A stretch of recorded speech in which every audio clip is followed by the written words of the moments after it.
Hi எல்லோருக்கும் வணக்கம். Bigg Boss season 8 Tamil. So இந்த வீடியோவில் நம்ம இன்னைக்கு விஜய் சேதுபதி அவர்களுடைய ஷூட்டிங் வந்து பார்த்தீங்கன்னா சும்மா கோலாகலமாக நடந்து கொண்டிருக்கிறது. ஸோ வேறு லெவலில் ஒரு விஷயம் நடந்திருக்கு. ஸோ அரங்கமே அதிர்ந்த ஒரு மூமெண்ட் தான். ஸோ ஜாக்லின் ஃபேன்ஸ் ரொம்ப ஹாப்பியாக இருக்க வேண்டிய ஒரு தருணம். கிட்டத்தட்ட 7 நிமிஷம் வந்து பார்த்தீங்கன்னா ஜாக்லினுடைய ஏவி வந்து போடப்பட்டுள்ளதாக நமக்கு வந்து அதிகாரப்பூர்வமான தகவல் வந்து கிடச்சிருக்கு. So deserved. பட் எல்லாரும் கேட்குறீங்க எப்படிங்க அந்த 8 லட்சம் கொடுத்துருவாங்களாங்க, ஸோ அதையும் வந்து எடுத்துருவாங்களா அப்படின்னு சொல்லிட்டு. கண்டிப்பாக 8 லட்சம் வராதுங்க. ஏன்னா அது வந்து அவங்க எடுத்துகிட்டு உள்ளே வந்தால் தான் கவுண்ட்டு. ஸோ உள்ளே வராமல் 37 செகண்ட்ஸில் வந்ததுனால அந்த 2 செகண்ட்ஸில் வெளியே தானே இருக்காங்க. ஸோ அப்படி பார்க்கும் பொழுது கண்டிப்பாக வந்து பார்த்திங்கன்னா ஜாக்லினுடைய பயணம் வந்து முடிஞ்சிருச்சு அப்படிங்கிறது தான். பட் நல்ல சாங் செலெக்ஷன் ப்ளஸ் ரொம்ப நிறைய இடத்துல கூஸ் பம்ஸ் ஆன ஒரு மொமெண்ட்ஸ் ப்ளஸ் அந்த இருக்கிற அரங்கமே வந்து பார்த்திங்கன்னா கை தட்டி ஜாக்லினுடைய ஃபேன்ஸும் நிறைய பேர் வந்து பார்த்திங்கன்னா போயிருக்காங்க. ஆனால் இதில் என்ன ஒரு காமெடினா, எப்பயுமே வீக்கெண்ட் ஷோவில் வந்து பார்த்திங்கன்னா ஒரு இது இருக்கும் ஃபார்மெட்டு. ஃபேன்ஸ்லாம் வந்து உள்ளே போவாங்க, அப்போ வந்து நல்லா கை தட்டுவாங்க கரெக்டாக. பட் இந்த வட்டம் ஃபேன்ஸ் வந்து ரொம்ப கம்மி தான். லிமிட்டட் சீட்ஸ் தான் கொடுத்துருக்காங்க. ஒரு 20-30 பேர் தான் ஃபேன்ஸே போயிருக்காங்க. மிச்சம் எல்லாருமே யாருன்னு பார்த்தீங்கன்னா ஸ்பான்சர்ஸ். இப்போது நம்ம ஒரு வட்டம் பிக் பாஸ் சீசன் 2 வந்து லைவ் பார்க்க போனோம். அப்போ டான்ஸ் பெர்ஃபார்மன்ஸ் பண்ணிட்டு இருக்கும்போது நான் முன்னாடி உட்காந்து பார்த்துட்டு இருந்தோம்ப்பா சூப்பர்ப்பா அப்படின்ட்டு. அப்புறம் போய் சாப்பிட்டு வாங்கப்பா அப்படின்னு சொன்னாங்க.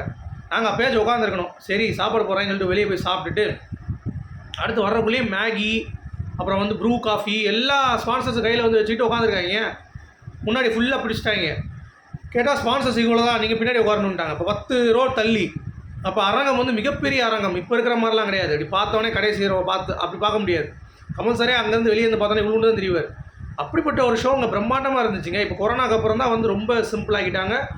இப்போ விஜய் சேதுபதிக்கு கொஞ்சம் பெருசாக இருக்குது, அவ்வளோதான். கமல் சாரோடைய போன சீசனோட கம்பேர் பண்ணும் கொஞ்சம் பெருசு. ஓகே, ஆனால் சீசன் 2 நீங்கள் பார்த்துருந்தீங்கன்னா பிரம்மாண்ட மேடை. நான் எங்களுக்குலாம் 10 ரோ தள்ளி தான் நாங்கள் ஒரு 10 ரோவில் பின்னாடி உட்காந்துருந்தோம். கிட்டத்தட்ட 20-25 ரோ இருந்துச்சு. ஒரு 1000 பேர் உட்காரக்கூடிய ஒரு கெப்பாசிட்டி கண்டிப்பாக சொல்லலாம். அந்தளவுக்கு வந்து பார்த்திங்கன்னா 1000 சொல்ல முடியாது, ஒரு 700 சொல்லலாம் மினிமம், அந்தளவுக்கு இருந்தது. ஸோ அப்படிப்பட்ட ஒரு அரங்கத்தில் இருந்தவர்கள் வந்து பார்த்திங்கன்னா பின்னாடி இருந்து இவங்களுக்கு கொடுக்கப்பட்டுள்ள கொஞ்சம் ஸ்பேஸில் கற்றுருக்காங்க. அது மட்டும் இல்லாமல் ஸ்பான்சர்ஸ் உள்ளே வந்தவங்க எல்லாமே ஜாக்லினுக்கு வந்து பயங்கரமான கைத்தட்டல். அரங்கமே அதிர்ந்துருக்கு. ஸோ சூப்பரான ஒரு ஏவி நமக்கு இன்னும் காட்டல. பட் இருந்தாலும் உள்ளே இருந்தவங்க வந்து பார்த்திங்கன்னா பயங்கர கூஸ்பம்ஸ் மொமெண்ட்டாக வந்து இருந்திருக்காங்க அப்படிங்கிறது தான் வந்து தகவல்.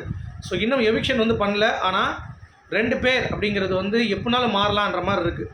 உங்களுக்கு தெரியும் வின்னர் யார் ரன்னர் யாருன்ட்டு நான் ஏற்கனவே சொல்லிட்டேன். வின்னர் வந்து பார்த்திங்கன்னா முத்துக்குமரன், ரன்னர் வந்து விஷால். ஸோ 3வது வந்து சௌந்தர்யாவா இல்லை பவித்ராவாங்கிறது இன்னும் கன்ஃபார்ம் ஆகலை. ஸோ மேபி 4 and 5 இன்றைக்கி ஷூட் அப்புறம் தான் வந்து தெரியும் நமக்கு. சௌந்தர்யா வந்து இன்றைக்கி எவிக்ட் ஆகிறாங்களா, ரயான் கன்ஃபார்ம் எவிக்ட் எடுங்க. 4வது வந்து சௌந்தர்யாவா இல்லை பவியாங்கிறது கன்ஃபார்ம் பண்ணிடுறேன். ஓகேங்களா. ஸோ அடுத்த வீடியோவில் நான் வந்து கண்டிப்பாக போடுறேன். இது வரைக்கும் எவிக்ஷன் ஷூட்டிங் நடக்கலை. ஜஸ்ட்டு உள்ளே வந்தோடனே அவர் உள்ளே போய் எல்லாருக்கிட்டையும் மீட் பண்ணிட்டு வந்துட்டு ஜாக்லினுடைய எவிக்ஷனில் அந்த ப்ராசஸ் வந்து பண்ணியிருக்காரு. அவ்வளோதான். 2 தான் நடந்திருக்கு. இன்னும் எவிக்ஷன் ப்ராசஸ் இருக்குது. 2 ப்ராசஸ் முடிஞ்ச பிறகு அவர் கிளம்பிடுவார். எப்படியும் முடிகிறதுக்கு ஒரு 10-10:30 நினைக்கிறேன். அடுத்து நாளைக்கு காலையிலே வந்து முடிச்சுருவாங்க. ஸோ காலையில் வந்தாங்கன்னா டக்குன்னு பேசி முடிச்சுட்டு மதியானம் ஒரு ஈவினிங்குள்ளே நமக்கு வந்து ரிசல்ட் தெரிஞ்சுன்னு வைங்களேன். இன்னும் ஒரு 10-11 மணிக்கு வந்தால் கூட காலையில் நம்ம சேதுபதி அவர்கள் ஒரு 3-4 நேரத்தில் முடிச்சுடுவார். ஸோ 4 o'clock நமக்கு வந்து ரிசல்ட் வந்து அஃபிஷியல் அவுட் ஆயிரும். அஃபிஷியல்னால் ஷூட்டிங் முடிஞ்சது. இது ப்ரீ டிசைடு தான். இதுதான் பண்ண போகிறாங்க அப்படின்னு ப்ரீ டிசைடு தான். ஸோ அதனால் கன்ஃபார்மாக தெரிகிறதுக்கு வந்து பார்த்தீங்கன்னா 3 மணி ஆயிரும். நாளைக்கு 3 மணி. ஓகே. ஸோ இதுதான் வந்து சினாரியோ. ஸோ என்னை பொறுத்த வரைக்கும் யார் விஷால் ரன்னராக இருக்க தகுதி இல்லை அப்படின்னு சொல்லி நினைக்கிறீங்க? என்னை பொறுத்த வரைக்கும் முத்து வின்னர் தான், ஜாக்லின் தான் ரன்னர். அதுதான் நான் முதல்ல சொல்லிட்டு இருந்தேன் இந்த ஷோ ஆரம்பிக்கிறதுந்தே. பட் ஜாக்லினுக்கு ஏற்பட்டது வந்து பார்த்திங்கன்னா நம்மளால் தாங்கிக் கொள்ளவே முடியல. அட்லீஸ்ட் அவங்களுடைய ஃபேன்ஸுக்கு ஒரு நிறைவான ஒரு மூமெண்ட்டாக இந்த ஏவி இருக்குல்ல, இதை பார்த்தா வச்சு அவங்களுடைய அந்த ஃபீலிங் அப்படிங்கிறது கொஞ்சம் ஸ்மூத்தாகும் அப்படிங்கிறதுக்காக தான் நான் வந்து இந்த அப்டேட் வந்து கொண்டு வந்திருக்கேன். ஸோ வேறு லெவல் ஏவியாக பிரிச்சிருக்காங்க. ஸோ நல்லா பண்ணியிருக்காங்க ஒர்க் அவுட் அப்படின்ற மாதிரி சொல்கிறாங்க. ஸோ இது வரைக்கும் அருண் தீபக்கோட ஏவி நல்லா இருந்துச்சு. அடுத்து வந்து பார்த்திங்கன்னா பெஸ்ட்டாக இருக்கக்கூடியது ஜாக்லின் தான் அப்படின்ற மாதிரி அந்த லெவலுக்கு இருக்குது அப்படின்ற மாதிரி சொல்கிறாங்க. ஸோ பூர்ணிமாவுக்கு 7 நிமிஷம் போட்டிருந்தாங்க. அதே மாதிரி தான் ஜாக்லினுக்கும் போட்டிருக்காங்க அப்படின்ற தகவல் தான். ஸோ வெயிட் பண்ணி பார்க்கலாம். நானும் நாளைக்கு பார்க்குறதுக்கு ஆவலுடன் இருக்கேன். உங்களுடைய கருத்துக்கள் சொல்லுங்கள். மீண்டும் சந்திப்போம். Good bye.